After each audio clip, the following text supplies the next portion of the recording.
The year was 1948, and Idaho was ill-equipped for the winter that was about to hit. Reports indicated that the snow was so compacted because of just the constant dumping of precipitation that they had to use explosives to clear it. A devastating winter for the entire region. Idaho was not alone in experiencing extremely high snowfall, frigid temperatures, and high winds. The winter of 1948 and 1949 is remembered by those who might still be alive, and of course by historic records, as one of the worst in Idaho history. The storm started in November, which is early in the season, and from there never loosened its grip. State historian Hannah Lori Hine says for 13 weeks, snow fell across the region. The worst storm, however, happened in February of 1949, and that's really where we start to see snowfall accumulation that was untenable. The snow measured in feet, winds gusted up to 40 miles per hour, and temperatures dropped to 20 to 30 below. You don't have the opportunity to recover from one storm before the next one hit. Roads vanished, trains stopped, and people were running out of heat. Moscow was 3 days away from being completely out of coal. And so if that city would have lost all of its coal, they wouldn't have been able to heat homes. Without roads or rail, supplies dwindled and consequences were deadly. Across the entire western region, there were upwards of 150 deaths.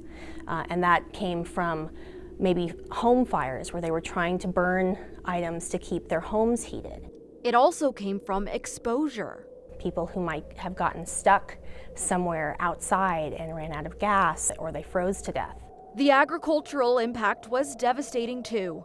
Livestock couldn't reach food buried under feet of snow and ice. Hundreds of thousands of animals perished because of the lack of food that they could forage for. With roads impassable, sometimes the only avenue for help was from above. The National Guard stepped in to help across the region. Where they would drop in supplies. And even in trying to use that as a solution, the airdrops, you also faced challenges in taking off because the snow was so deep. Families on the ground, including children, were left to make sense of the storm in their own way. And even though it was hard, but I had an overall feeling of enjoying the time playing in the snow, and just like any kid would, I think. Lanny Ames was a 13-year-old from Hayburn. I lived on a dairy farm, a small family-owned dairy farm, and my dad was worried about the milk truck coming to pick up our milk. He remembers working through this winter.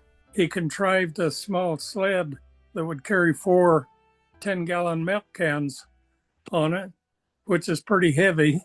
He, his dad, and his brother pulled it for miles across snow-piled fields. The snow was drifted so high, we didn't even have to go through gates. We just over the fence lines with the sled. Lanny is one of many who remember that winter. When the city of Rupert shared photos online, countless personal stories followed.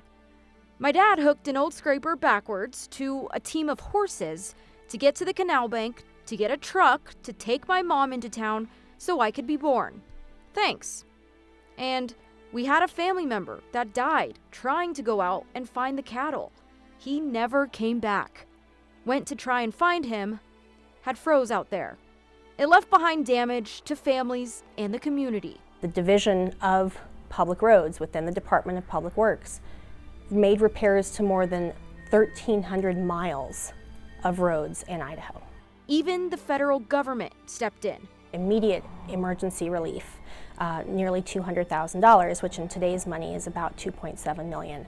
The snow didn't just bury roads, it exposed the need for a better system. The state ran a study to determine if a standalone highway department would be something beneficial, which changed Idaho for the better. So in 1950, this study resulted in legislation that created the Idaho Highway Department, which is the precursor to today's Idaho Transportation Department.